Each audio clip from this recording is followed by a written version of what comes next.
The child lock feature can prevent children from changing settings after a specific cycle has been set.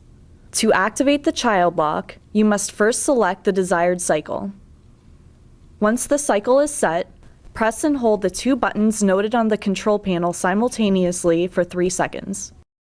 The child lock indicator will illuminate on the control panel once the setting has been activated. To deactivate the child lock, press and hold the two buttons noted on the control panel simultaneously for 3 seconds until the indicator turns off. Once the child lock is set, it must be deactivated before any settings can be changed.